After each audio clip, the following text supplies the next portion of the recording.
नमस्ते, मेरा नाम है दीपक तेंदुया। परख पर आपका स्वागत है। परख पर इससे पहले हम वरिष्ठ इतिहासकार professor Ramachandra Guha, professor S Irfan Habib और पॉलिटिकल साइंटिस्ट प्रोफेसर प्रदीप शिब्बर का इंटरव्यू कर चुके हैं। आज हमारे साथ हैं वरिष्ठ इतिहासकार प्रोफेसर राजमोहन गांधी जी, जिनकी अ, किताब पटेल पर जो 1991 में आई थी, उसके इर्द-गिर्द हम पटेल और समकालीन उनकी विरासत के समकालीन संदर्भों पर हम चर्चा करेंगे। सर, आपका बहुत-बहुत शुक्रिया और बहुत-बहुत धन्यवाद आपने हमें समय दिया। नमस्कार, नमस्कार। मुझे आनंद है। प्रोफेसर गांधी ने अब तक इससे पहले मॉडर्न साउथ इंडिया, पंजाब पर और रिवेंज रिकॉन्सिलिएशन पर, राजा जी पर, खान अब्दुल गफ्फार खान साहब पर बेहतरीन पुस्तकें लिखी हैं और इनमें से मेरी फेवरेट है व्हाई गांधी स्टिल मैटर्स। ये किताब मुझे सबसे दिलचस्प लगती है और मुझे बहुत कई बार अपने आप को रिविजिट करने के लिए इस किताब का मैं प्रयोग करता हूँ। बहुत-बहुत शुक्रिया सर, आपने हमें समय दिया।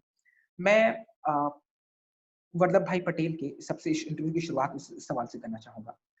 सर, सरदार वल्लभ भाई पटेल का आइडिया ऑफ इंडिया क्या था? क्योंकि उनकी विरासत को अगर हम कैरेक्टरिस्टिक्स जानना चाहें, तो वल्लभ भाई पटेल के आइडिया ऑफ इंडिया की क्या कैरेक्टरिस्टिक्स हैं? देखिए, सरदार पटेल लिखते कम थे, बोलते भी ज़्यादा नहीं थे। हुँ, तो उनका जो आइडिया ऑफ इंडिया है, वो हमें उनके शब्द में शायद नहीं मिलेगा, लेकिन हमें उनके जीवन से हमें ये निकालना पड़ेगा। तो हुँ, जो उनकी उनकी उनका काम रहा है और जो उनके हस्तक्षेप रहे हैं, उससे हम समझ सकते हैं कि उनका इंडिया वही था जो गांधी जी का इंडिया था और जो जवाहरलाल नेहरू का इंडिया था। यानी कि वो इंडिया सबके लिए था, एक किसी खास कौम के लिए नहीं था, सबके लिए था। और उसमें आज़ादी इंसान की होनी चाहिए। और उसमें जो देश के सब जो लोग हैं एक दूसरे के साथ दोस्ती से रहेंगे। ज़रूर वो चाहते थे कि भारत में लोग एक दूसरे के साथ दोस्ती के माहौल में रहेंगे। ये भी उनका जो भारत की जो कल्पना थी, उसमें दोस्ती, बराबरी और अ, शिरकत, ये सबका है, भागीदारी। और अ, डेमोक्रेसी डेमोक्रेसी और लेकिन उसके साथ-साथ ज़रूर वो चाहते थे कि जो नागरिक है वो अपनी ज़िम्मेदारी भी निभाए। तो वो चाहते थे कि आज़ादी के साथ-साथ हम अपनी ज़िम्मेदारी भी निभाएँ। तो उन उनका उन उनकी उनकी जो उनका जो चित्र था भारत के बारे में, उसमें सरकार हुँ, क्या करे, उसके भी हमें संकेत मिल सकते हैं और नागरिक को क्या करना चाहिए, उसके भी हमें इशारे मिल सकते हैं। ड्यूटीज़ एंड राइट्स में। सर, दरअसल जो भी पटेल जी की आजकल जो संदर्भों में चर्चा होती है, वो हमेशा बरक्स की राजनीति में जाती है। लेकिन मैं हमारे दर्शकों के लिए आप हालाँकि आपने इस किताब में भी पटेल जी वाली किताब में भी जो पहला चैप्टर लगभग 50-51 पन्नों का, उसमें भी पूरा आपने बताया उनके बचपन के बारे में। हम पटेल के बचपन को अगर थोड़ा तराशना चाहें या उनके बारे में जानना चाहें सरदार को, उनकी नज़र से देखना चाहें, तो हम वहाँ से उनकी विरासत को कैसे देखते हैं या कौन-सी थी बचपन में जो उनके बचपन से ही गुण थे और वो उनकी अंत तक उनमें मतलब रहे? ये बहुत अच्छा आपने सवाल पूछा है। और जैसा कि कुछ लोग जानते हैं, वो बीच के थे, मतलब अपने परिवार में वो हुँ, बड़े भी नहीं थे, छोटे भी नहीं थे। वो कहते हैं ना कि बड़े को तो आदर मिलता है, छोटे को प्यार मिलता है और जो बीच का होता है उसे निग्लेक्ट किया जाता है। ऐसा अक्सर अच्छा। होता है। तो उन्हें अपने जीवन में भी ये महसूस किया कि उनको ज़्यादा अपने माँ-बाप से प्यार नहीं मिला। तो तो कि इस दुनिया में हमें संघर्ष करना है, ये सबक उन्होंने बचपन में भी सीख लिया था। और उनके त्याग की कुछ एक अगर जो हाँ, एक किस्सा अगर आप त्याग की भावना तो शुरू से ही उनमें रही है। अ, हुँ, और तो अब मैं कुछ ज़रा उनके बचपन को छोड़कर थोड़े उनके युवा में आता जी, हूँ। बिल्कुल। जी। तो जब और वो एक वकील बने, उस ज़माने हुँ, में लोग वकील बन सकते थे। बहुत पुराने ज़माने की बात है। आपको हुँ, कॉलेज में भी जाए बगैर स्कूल के बाद आप अ, वकालत प्लीडर बन सकते थे। तो हुँ, उनके बड़े भाई विट्ठल भाई और ये दोनों हुँ, वकालत का काम कर रहे थे गुजरात के कुछ शहरों में। और हुँ, उनकी बहुत ये इच्छा थी कि वो बैरिस्टर बन जाएँ। तो उन्होंने हुँ, पैसे कमाने की कोशिश की, पैसे बचाने की, क्योंकि बैरिस्टर बनना, इंग्लैंड जाना, वहाँ फिर समय बिताना, इम्तिहान पास करना, वापस आना। तो बहुत ही त्याग से उन्होंने, अपनी पत्नी ने भी मदद की, तो उन्होंने कुछ पैसा जमाया, बचाया और फिर अप्लाई किया पासपोर्ट के लिए, टिकट के लिए, और उन्हें तो पासपोर्ट भी मिल गया। और उस ज़माने में एक ट्रैवल एजेंसी थॉमस कुक, तो थॉमस कुक को इन्होंने उनसे मांगा कि मुझे टिकट चाहिए और पासपोर्ट चाहिए, और उनका पता था वल्लभ भाई झवेर भाई पटेल, उनका पूरा नाम था वल्लभ भाई झवेर भाई पटेल, VJ पटेल प्लीडर। और उनके जो बड़े भाई थे उनका नाम था विट्ठल भाई, लेकिन वो भी विट्ठल भाई झवेर भाई पटेल थे, तो VJ पटेल उनका भी नाम था, सेम हो गया। सेम। तो जब ये पासपोर्ट और टिकट भेजी ये थॉमस कुक ने, तो ये बड़े भाई के घर को पहुंच गई। पोस्टमैन वहां छोड़ गया VJ पटेल, क्योंकि वो ज्यादा उस शहर में ज्यादा उनके बारे में लोगों को जानकारी थी, तो जो पोस्टमैन था उसने भी वहां पहुंचा दिया। तो बड़े भाई ने कहा कि देखो, ये तो मेरा अधिकार है, मैं तुमसे बड़ा हूं, तुम अगर पहले जाओगे तो ये तो ठीक नहीं होगा, मुझे पहले जाना, तुम मुझे जाने दो।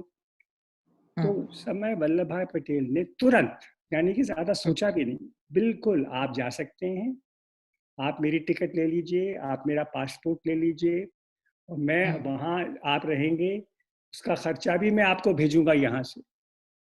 लेकिन फिर ये भी उन्होंने कहा कि अगर आप 15 दिन में नहीं जाते हैं तो फिर मैं जाऊंगा। तो त्याग था, त्याग की पूरी तैयारी थी, लेकिन उसके साथ साथ कि उनके त्याग का लोग गलत फायदा उठाएं, ये वो स्वीकार करने को तैयार नहीं थे। तो खैर अच्छा, विजय इसके लिए सचेत थे। सचेत थे। तो बड़े भाई गए, बड़े भाई फिर वापस आए। उसके बाद वल्लभ भाई पटेल गए और बैरिस्टर बन गए, दोनों बैरिस्टर बन गए, और उसके बाद गुजरात अहमदाबाद में जाकर उन्होंने वकालत शुरू की।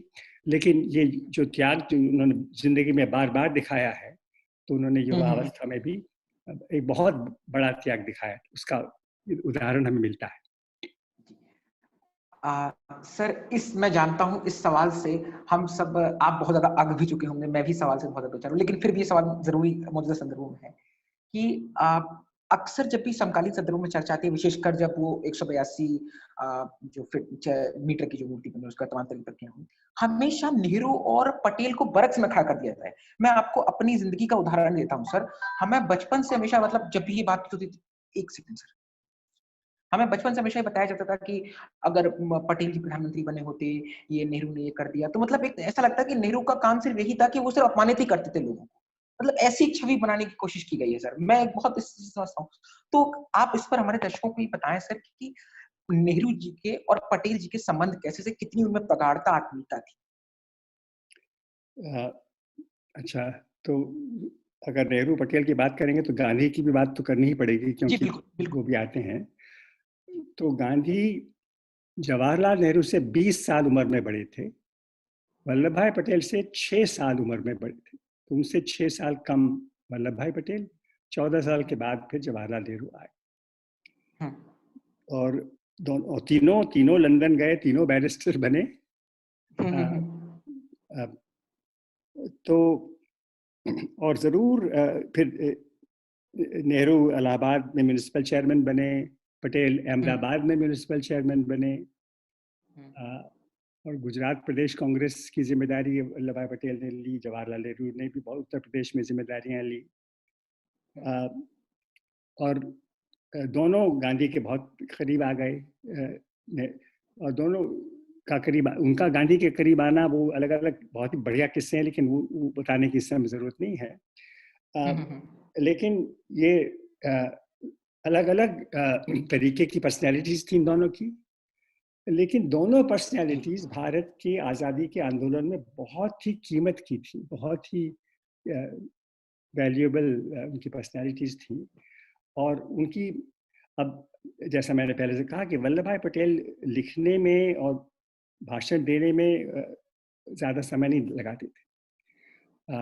जवाहरलाल नेहरू अपने विचार को, वो अपनी आइडियोलॉजी को उन्होंने दुनिया के सामने प्रस्तुत किया है। वल्लभ भाई की आइडियोलॉजी तो हमें उनके एक्शन से ही हम समझते हैं।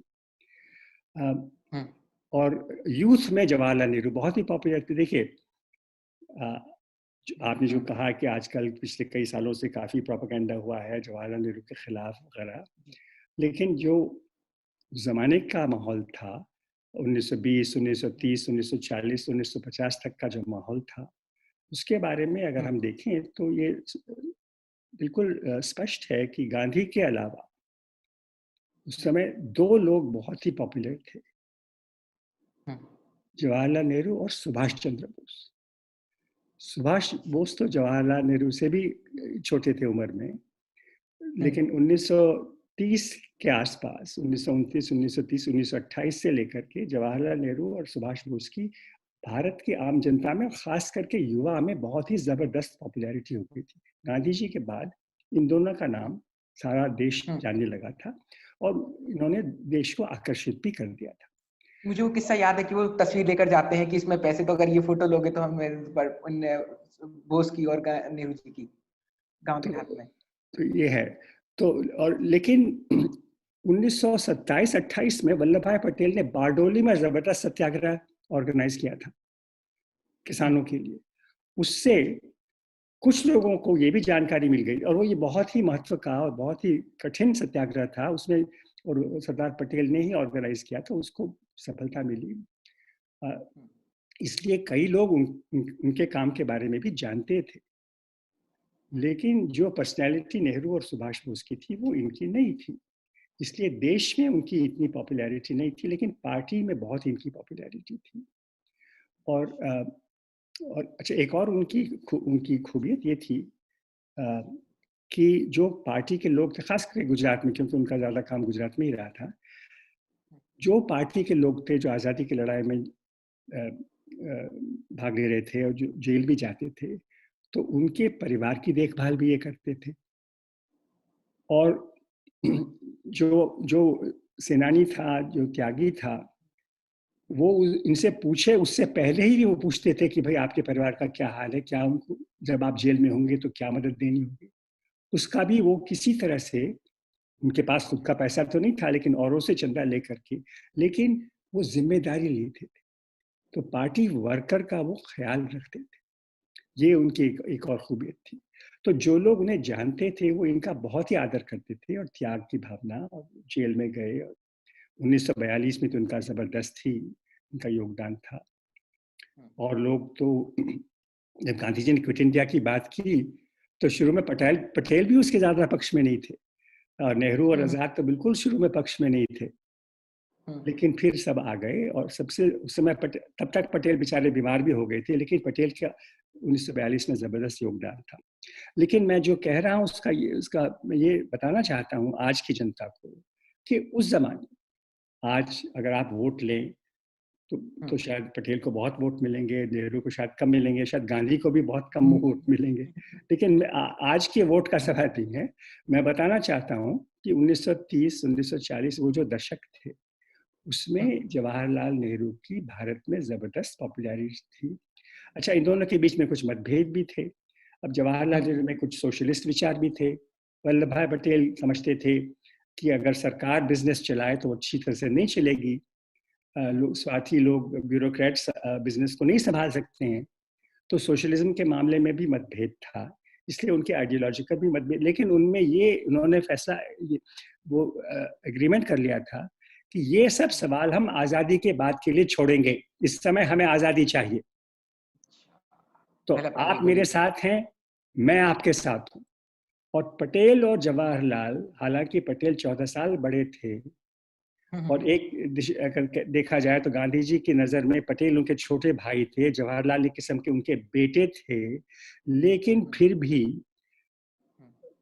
1927-28 से लेकर के 1948 तक गांधी जी ने कई बार दोहराया कि हमारे आंदोलन की जिम्मेदारी इन दोनों इंसान के हाथ में है, जवाहर और सरदार, जवाहर और सरदार। और ये भी मैं आपको बताना चाहता हूँ, ये कुछ लोग ये जानना भी नहीं चाहते हैं कि 1947-48 में जब आज़ादी आ गई थी और फिर गांधी जी की हत्या तो जनवरी 48 में हुई थी, उस समय ये राजन बाबू के पेपर्स में है कि बिहार में गांधी, नेहरू पटेल तीनों को असैसिनेट करने की हिंदू एक्सट्रीमिस्ट की योजना थी। जी हाँ, गांधी, पटेल, नेहरू तीनों को। तो ये बिल्कुल इनके मतभेद थे, इनके अलग अलग कॉन्स्टिट्यूंसीज थी, लेकिन आज़ादी के लिए, देश के लिए बिल्कुल एक दूसरे के साथी थे। ये तो जो रिसर्च करेगा उसको तो पता चलेगा। अच्छा, एक और मैं आपको बताना चाहता हूँ कि शायद ये 48-49 का सवाल है। एक ज़बरदस्त मीटिंग हुई थी बम्बई में, बहुत ही लोग आए थे, जवाहरलाल भी आए थे, नेहरू भी आए थे, ज़बरदस्त। तो एक अमेरिका का शायद कॉरेस्पॉन्डेंट था। जब मीटिंग समाप्त हुई तो वो पटेल से मिलने गया कुछ सवाल पूछने के लिए। पटेल ने उससे कहा, देखो भाई, आज इतनी जो लोग आए हैं वो जवाहरलाल के लिए आए हैं, मेरे लिए नहीं आए। ऐसा पटेल ने देखिए, त्याग के अलावा क्या उनकी ह्यूमिलिटी और जो हकीकत है उसको बताने में कोई उनमें संकोच नहीं था। वो तो जानते थे कि उनके त्याग का जो मूल्य है वो तो ईश्वर जानेगा, भविष्य जानेगा, लेकिन जो उस समय की परिस्थिति उसको जांचने में, परखने में वो बिल्कुल, उन्होंने कोई उन्हें शर्म नहीं आई, बताया कि जवाहरलाल ज़्यादा पॉपुलर है। तो उस ज़माने में जवाहरलाल की पॉपुलैरिटी बहुत ज़्यादा थी। ये आज के लोगों को ये जानना चाहिए। मुझे बहुत खुशी हुई सर इस आंसर से। मैं एक सेकंड लास्ट क्वेश्चन में जा रहा हूं मैं, और मैं इसका आपको थोड़ा, इसमें मेरी दिलचस्पी थोड़ी ज्यादा है क्योंकि मैं पॉलिटिकल साइंस का स्टूडेंट हूं सर। सरदार पटेल ने आरएसएस को बैन किया था महात्मा गांधी की हत्या के बाद, जो भी उसके बावजूद भी, और वो बाकायदा इनको कहते भी हैं कि आपने ऐसे माहौल तैयार कर दिया गोलटोले की चिट्ठी में, जो एनबीटी ने पूरी किताब में छापी उसमें आता है। तो फिर ऐसे क्या कारण है कि ये दक्षिणपंथी वर्ग या आरएसएस बीजेपी इनको बहुत एप्रोप्रिएट करने की लगातार कोशिश करते हैं, लगातार अपना दिखाने की, अपने आइडल तलाशने की, नायक तलाशने की कोशिश करते हैं? इसके निहित कारण क्या है सर? देखिए, मुझे थोड़ा इसमें दिलचस्पी है। तो जो चाहते हैं कि भारत सबका न रहे, लेकिन भारत में जो हिंदू हैं उनका डोमिनेशन हो, और जो हिंदू नहीं हैं, जो मुसलमान हैं या ईसाई हैं या जो और लोग हैं, वो एक सेकंड क्लास स्टेटस में आए, ऐसे कई लोग चाहते हैं। तो अगर हिंदू स्टेट बनाना है और एक इंडिया फॉर ऑल को हमें हटाना है, तो उसके तो गांधी और नेहरू एक बड़ी ज़बरदस्त रुकावट आते हैं। क्योंकि गांधी और नेहरू ने तो गांधी को तो उन्होंने हिंदू मुस्लिम या बराबरी के लिए या मुसलमानों के भी जो अधिकार है उसकी रक्षा के लिए तो उन्होंने उन्हें मारा भी गया, और जवाहरलाल नेहरू के भी खिलाफ ऐसे इल्ज़ाम थे कि वो मुसलमानों का पक्ष में थे। तो सेक्युलर इंडिया को अगर हम डिस्क्रेडिट करना चाहते हैं तो गांधी और नेहरू को डिस्क्रेडिट करना पड़ेगा। तो उसके लिए, क्योंकि वल्लभ भाई पटेल और जवाहरलाल नेहरू हालांकि वो बहुत ही निकट के साथी थे और इंडिया की, भारत की आज़ादी के लिए उन्होंने साथ काम किया है, लेकिन उनके मतभेद भी थे। और ये लोग जानते भी हैं कि कई बार वल्लभ भाई पटेल ने नेहरू के लिए गांधी जी के सलाह पर हट भी गए, और नेहरू को, जैसे उन्होंने विजय पटेल को, अपने बड़े भाई को मौका दिया, उसी तरह से जवाहरलाल छोटे भाई को इस बार मौका दे दिया। तो और क्योंकि उनके कुछ मतभेद भी थे, इसलिए, और वल्लभ भाई पटेल ने उनके त्याग से सारा देश उनका आदर करता है, तो अगर वल्लभ भाई पटेल को नेहरू का एक राइवल उसके तौर पे अगर हम प्रस्तुत करते हैं तो उन्हें कुछ सफलता मिलेगी सेक्युलर आइडिया को हटाने के लिए। इसीलिए वल्लभ भाई पटेल को वो अप्रोप्रिएट करने की कोशिश वो करते हैं। देखिए, वो जो कोई भी गांधी के खिलाफ था, वो पटेल जी के भी खिलाफ है। नहीं नहीं नहीं, सुनिए, जो हिंदू राष्ट्र चाहते हैं कि अगर गांधी और किसी और के साथ कुछ मतभेद हुए तो जिसने गांधी का विरोध किया उसको हम आगे बढ़ाएं, तो उसी तरह से नेहरू का जिसने विरोध किया, ऐसा भी एक है। तो अच्छा। जैसे बाबा साहब अम्बेडकर को लीजिए, बाबा साहब अम्बेडकर और हम्म। गांधी जी के बीच में भी काफ़ी मतभेद थे, लेकिन देखिए लोग ये उन्हें समझना चाहिए कि जब बाबा साहब अम्बेडकर को कॉन्स्टिट्यूएंट असेंबली में आए और मिनिस्टर बने पहले सरकार में, और उन्हें कॉन्स्टिट्यूशन बनाने की जिम्मेदारी दी गई, तो ये किसने दी? ये तो गांधी, नेहरू और पटेल ने दी। तो उस समय तो अम्बेडकर और गांधी बिल्कुल साथ थे। लेकिन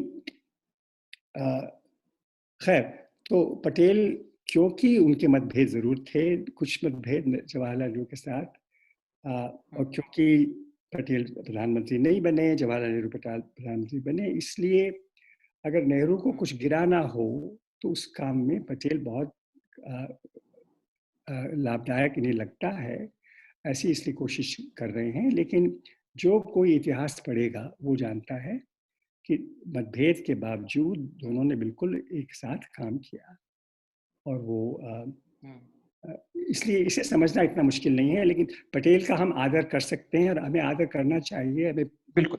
उन्हें उनसे प्रेरणा लेनी चाहिए। लेकिन ऐसा मानना कि अगर पटेल होते और नेहरू नहीं होते तो ये बहुत जो है हो जाता, इसमें इसके पीछे कोई रिसर्च नहीं है, कोई ज्ञान नहीं है। बहुत शुक्रिया सर इस इंटरव्यू के आखिरी सवाल पर। और ये सवाल मेरे लिए और हमारी पीढ़ी के लिए बहुत दिलचस्प सवाल है हमारी तरफ से। सर, हमारा जो बचपन बीता, हम सबका जो बचपन बीता है, वो महात्मा गांधी की तरह पढ़ते हुए सुनते बीता है। आपका तो स्वयं का बचपन ही बापू की जो है आपके दादाजी थे। तो हम जानना चाहते हैं कि आपके महात्मा गांधी के साथ, बापू के साथ कुछ यादें, कुछ बातें अगर आप हमारे दर्शकों को बताना चाहें। देखिए, इस समय मेरी उम्र 85 की हो गई है, और इस समय मेरी उम्र, मेरी दादा जब वो चले गए थे उनकी उम्र से भी ज़्यादा हो गई है। तो मैं अपने दादा से भी बड़ा हो गया हूँ उम्र में। और मेरी उम्र 12 साढ़े 12 की थी जब उनका उनका असैसिनेशन हुआ। लेकिन मैं संयोग से मैं भी दिल्ली में ही था। मेरे पिताजी दिल्ली में जर्नलिस्ट थे, एडिटर थे हिंदुस्तान टाइम्स के।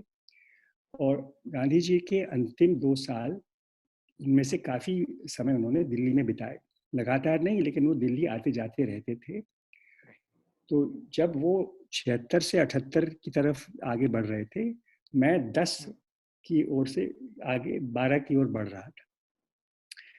तो जब मैं 10, 11, 12 का था, वो 76, 77, 78 के थे, तो अक्सर वो दिल्ली में थे। और उस समय मैं उनके साथ मैंने काफ़ी समय बिताया। मैं उनके साथ तो नहीं रहा, वो तो कभी वाल्मीकि कॉलोनी में थे या बिरला हाउस में थे। मैं अपने पिताजी के साथ, उनका जो फ्लैट था हिंदुस्तान टाइम्स का करौट सर्कस में, राजीव चौक में, हम लोग वहाँ थे। लेकिन कई बार उनकी प्रार्थना सभाएं में मैं शरीक होता था। उससे पहले मैं उनसे मिलता था, अपने भाई बहन के साथ और कभी-कभी अपने माँ बाप के साथ। और लेकिन देखिए, 1947, 46, 48 का जो समय था, जो लोग इतिहास जानते हैं उन्हें पता है कि उस समय बहुत ही आज़ादी आने वाली थी। फिर विभाजन भी हो गया, पाकिस्तान भी बन गया, दंगे भी हुए, आज़ादी के साथ-साथ बहुत मारकाट भी हुई। कई हिंदू सिख मारे गए, कई मुसलमान मारे गए। तो उस माहौल में जब मैं अपने दादा से मिलता था, तो उन्हें अकेला तो मैं नहीं पाता था। उनके इर्द-गिर्द इतने लोग थे जो उनसे मिलना चाहते थे, जो अपनी दुःख, अपनी दर्द, अपनी शिकायत पेश करना चाहते थे। तो कई बार जब मैं जाता था, प्रार्थना सभा से कुछ समय पहले, उनके पास में बैठता था, वो मुझे गले लगाकर कभी-कभी स्वागत करते थे, मुझे पीठ को ठोक कर के मुझे प्यार करते थे। वो बहुत बुड्ढे थे, मैं बच्चा था, लेकिन और वो उपवास भी करते थे। लेकिन जो पीठ पर जो वो थप्पड़ लगाते थे, उसमें काफ़ी मज़बूती भी थी, ये मुझे याद है उस ज़माने में। लेकिन मैं ये बताना चाहता हूँ कि उस समय भी जब मैं उनसे मिलता था, तो एकांत, जिसे आजकल अंग्रेज़ी में कहते हैं, वन टू वन हमारी बातचीत नहीं होती थी। अ अच्छा। मैं एक तरफ बैठ करके देखता था कि और लोग भी उनसे बात कर रहे हैं, वो लोग भी अब बात कर रहे हैं। उसके बाद फिर हम चल के जाते थे प्रार्थना की सभा की तरफ। उस समय हाँ, अच्छा मज़ाक वगैरह भी होता था। लेकिन जैसे ही हम प्रार्थना स्थल पहुंचते थे बिल्कुल शांति हो जाती थी। और वो तो उनका कहना था कि जब हम ईश्वर को याद करने वाले हैं तो अब कोई गपशप नहीं होनी चाहिए, हमारा ध्यान वहीं जाना चाहिए। और फिर देखिए उस ज़माने में काफ़ी दुख भी था, काफ़ी गुस्सा भी था। पार्टीशन हुआ तो जब उनकी प्रार्थना सभा में ये ये कुरान शरीफ के भी कुछ एक आध पंक्तियाँ पढ़ाई जाती थीं, तो कभी-कभी कुछ लोग जो थे उस ऑडियंस में उस ज़माने में 47 में 48 में उन्हें अच्छा नहीं लगता था कि हम तो ये सुनना नहीं चाहते हैं। तो वो कहते थे सबके सामने कि रोक दीजिए, इसे मत करिए। तो मैं उनके निकट ही बैठा होता और मैं देखता हूँ कि ये लोग नाराज़ हैं और ये लोग कह रहे हैं कि इनसे कि ये मत सुनाओ। तो गांधी जी उन्हें समझाने की कोशिश करते थे और वो मान भी जाते थे, वो अपना उनकी आपत्ति वो वापस लेते थे। कभी-कभी नहीं लेते थे। तो गांधी जी कहते थे कि देखो अगर तुम्हें ये नहीं सुनना है तो फिर बाकी जो मैं गीता के और उपनिषद के पढ़ाना चाहता था वो भी मैं नहीं सुनाऊँगा। अब मैं सीधे फिर अपने प्रवचन पर आ जाऊँगा। तो देखिए, ये मैंने उनसे सीखा। उनके पास मैं बैठा हूँ, लोग उनके ऊपर अपना गुस्सा दिखा रहे हैं और कुछ धमकी भी दे रहे हैं, ऐसा भी कभी-कभी लगता है। लेकिन ये बूढ़ा आदमी एक तो उनसे दोस्ती के शब्द में बात करता है, लेकिन वो अ, अपनी बात को छोड़ता नहीं, घबराता नहीं है। तो अडिग तो ये मैंने मुझे एक देखने को मिला कि ये बूढ़ा आदमी मेरा दादा है, लेकिन ये जो लोग इससे बहुत बुरे शब्द में बात करते हैं, उनसे भी ये मीठे ही शब्द में बात कर रहा है, लेकिन ये अपने बात पर बिल्कुल टिका हुआ है। तो ये मैंने ये मुझे एक उनसे ये क्या कह सकते हैं, प्रेरणा भी शायद शब्द सही नहीं है, एक कुछ उनके दिल से, उनके मुँह से मेरे दिल के अंदर एक भावना ऐसी आ गई। हेलो सर, आप मुझे सुन पा रहे हैं? हाँ, मैं सुन पा रहा हूँ। आज मेरा दरअसल नेटवर्क चला गया था बीच का। जी, यही मेरे सवाल थे बस। बहुत-बहुत शुक्रिया सर, आपने मुझे समय दिया। I am really grateful to you. Thank you so much sir. और आपको और जो सब सुन रहे हैं, उन सबको मेरी शुभकामनाएँ और मेरे धन्यवाद सर, आशीर्वाद। बहुत-बहुत शुक्रिया सर। नमस्कार। नमस्कार।